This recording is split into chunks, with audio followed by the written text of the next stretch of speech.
Coming to us from Cloud9, we have EmZ and Kayla. How are you all doing? I'm happy to be here. Nice to meet you. I'm doing well. Thanks for having me. The question I'd like to ask both of you is, EmZ, how are you doing? How's everything going for you right now? Oh, it's going amazing, to be honest. Like, recently I just won a big, massive tourney when it comes to Warzone, and I don't know, like I didn't think I was gonna win it, but I done it, and it was just an amazing feeling. And I'm just over the moon right now. To be fair, I'm still got that winning feeling right now. But yeah. I've been great. Thank you for asking. Fantastic. Kyle, how you holding up? Yeah, I'm doing all right. I kind of like miss esports events, and I miss conventions. I miss shows and stuff like that. So that takes a pretty big toll. But in general, I'm doing a-okay. What does a day in the life of what you do look like? So like I don't stream full time right now. It was what I did maybe like 4 or 3 years ago. Gotcha.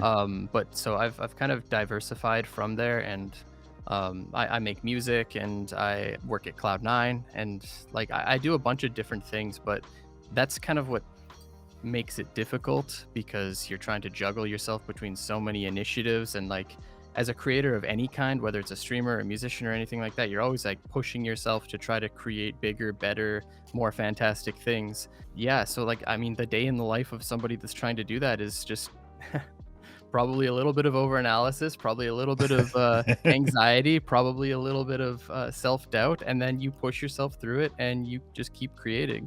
I never started streaming to be a full-time streamer. It just like ended up being that way. My day is quite kind of like smooth, to be fair. I'm really flexible and stuff, so I just get ready to do like my makeup sometimes if I have a bit of spots, because I'm a bit insecure when I get on the camera if I'm looking a bit rough. But I just hop on and I just talk to my community, you know, because I like creating that space with people. I guess I'm like in my comfort zone sometimes as well. We're playing Warzone, so I do get a little bit of anxiety when it comes to playing other games, but I feel like that helps me like kind of grow in a way, trying different games. Like recently I did like an Xbox competition, and it was wicked. Like I love doing it. So I don't know, it's about pushing your limits really. But overall, me as day to day, it's kind of, I'm really flexible, but I like to push my limits and try different things. Talking about streaming is just something you do or whatever for fun, but how do you do checks and balances and make sure you're doing it as much as you want to, but not doing it enough to where it becomes a hindrance to the other ones? That's like the great balance, because you only have the potential to perform at like a certain amount without burning out, right? So It's really a matter of juggling things, and it's just kind of like a weekly reflection that I do for those sorts of things. I think the hardest part about my regular work is just the fact that I manage so many players, and they're all over the world. You know, sometimes I'll get hit up at 2-3 a.m. and I like to be responsive, so it's like that's probably like the hardest part of that. But I'm in the same boat with you in terms of most of my friends are online. Most of the folks that I've been in contact with, you know, especially during the pandemic, have been, you know, in online spaces. Are you all talking about it amongst your friend group about how you're all trying to support each other in that way of giving each other space to be able to kind of talk about your feelings and talk about where you're at and have that space for that? Oh yeah, definitely. I do surround myself with people that really do lift me up. I like that. Without them, I don't think I would be as strong as I am, to be fair. Like I don't know what I'll do without them, because I know I'm an emotional person. I need to get my feelings out, and if I don't, I have a mental breakdown. Like I just I don't know what to do with myself. But a cool thing about online, I've met so many people through gaming events. I feel like through the lockdown, like that was taken away from me, so I didn't really have that many people around me. But when lockdown eased up, people online, we organized to like go all in towers and stuff, so it was just nice to just feel like normal again, if that makes sense. No, 100%. Yeah, I think that makes a lot of sense. What does toxicity look like in the WoW community? It encompasses everything. So like with games like World of Warcraft, I guess you'd say like degenerate play styles are encouraged, because you know, the longer you play the game, the more you grind, the more stuff that you can like achieve, the more harder you can flex on your opponent, sort of thing, right? Like it's legit a game of numbers. So if you're playing more, you will have more. And so naturally that creates a pretty toxic environment where people will sacrifice self and sacrifice mental health and physical health, relationships. And in a game like World of Warcraft, the issue is definitely heightened. Ems, I'm curious to hear your thoughts about, you know, how that contrasts to the COD community right now and the way that things kind of roll in the literal war zone. Yeah. The thing with Warzone, I guess, yeah, it is pretty toxic sometimes when you kill people and there's death comms. They do say a lot of crazy stuff, like so many swear words, and just it is a bit too much sometimes. And I remember one time I used to have like my Twitch in my name, so when I kill someone, they would come over to my Twitch and oh my god, they were starting to uproar in my chat, call me all the names under the sun. And especially when they find out I'm a girl, sometimes people make comments that I'm a female, and it's just like, come on, dude, like, just have fun. Like, it's just a game. Go into another game, it's fine. But it can be toxic. But some of them are really supportive as well, like the community in Warzone. Like, we do help each other out and stuff. If you were to think about how many hats you wear now, what would you say that would be? Like, I do everything when it comes to all my social medias. I do get help with my TikTok sometimes from an actual viewer in my Twitch, and I'm so grateful for them. But I used to do like YouTube a lot. I used to upload every day, but juggling YouTube with streaming as well, like as much as you can, with then editing to like post on Twitter or Instagram or TikTok, it is a lot. And when I started doing streaming seriously, I realized that, and I started to realize that I was getting really stressed. I know, like, I can't do everything. Like, I can't juggle everything, you know? Most of the people that I work with, they have a pretty good grasp and understanding of the balance required in order to not just completely burn out. I haven't really encountered that a whole lot. Most of like any sort of professional recommendations I've made for physical or mental health to any of my players has been legit, just like organizing physiotherapy and like teaching them about proper stretching and stuff like that. Did you ever have that moment where you're like, you know what, I don't mind just dipping out and quitting all this nonsense and going to do something else? Not really. I don't know. I've never thought of my work or my life as me being tied down to really anything. So I can't really, there would be no quit. Like, I don't know what I would quit.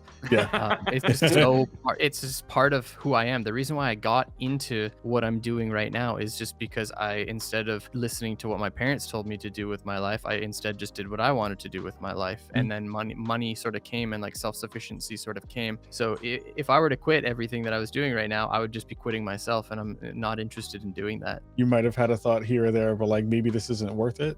Yeah, like during Cloud9 it hasn't been, but before Cloud9 definitely there has been. Like, cause I lost my mum, and like I thought, you know what, I just want to do something different. I don't think I can do this. But then I said to myself, do you know what, I know how much my mum knew that I love this, so like I want to actually try and succeed. So I continued, and then the org that I was a part of before Cloud9, something just happened, they folded or whatever, and then I basically was a part of that for 5 years, and I thought, oh my god, everything's falling apart. Like, I was just stressing out. But I thought to myself, do you know what? I'm not going to give up, because I love doing this. I love making people smile, happy, all that stuff. And I just put myself out there. And then that's when Cloud9 approached me, and, you know, they changed my life. So I want to hear a little bit about that day when they kind of came up and was like, hey, we want to put you on the squad. What was that like? I was blown away. I was just like, wait, me? You want me to work with you? Like, wait, what's going on here? Like, I basically did a tweet saying I'm looking to work with an org, because I just love working with a team, like, of people that are just as passionate as me. And when they approached me, I was like, this is not real. This is a dream. But I was just over the moon. And then the next day when I woke up, I still couldn't believe it happened. I remember tweeting, be like, I can't believe this is happening. I'm in Cloud9, and it's just a great feeling. What are a couple things that, you know, you've either told your audiences, your communities, or pieces of advice that you'd want to share with folks about finding a good space where they can, you know, either find a way to be calm or find a way to kind of get around the issues that they wind up seeing and kind of getting themselves into a better headspace? Yeah, I feel like it's always important to like have like a routine. Like, routine is extremely important. Like, sometimes I don't have a routine, but once I do, like, I find myself like a lot happier than when I don't. And also, if you're someone that wants to just share how you're feeling, like, don't bottle it up, because I used to bottle up my feelings a lot, and it just isn't good for you. So like, talking is so important. Like, just always talk to someone, like a family member, your close friend. Like, never shy away from it. Your mental health is super important. I feel like the state of content creation and streaming and like the online world is pretty contrary to being human. Like, you're looking at a screen, you're talking to people that aren't actually there sometimes if you're recording a video or if it's on stream, like you don't know where they are, what they look like, who they are. Go outside, go walking, go pick up heavy things and then put them down again.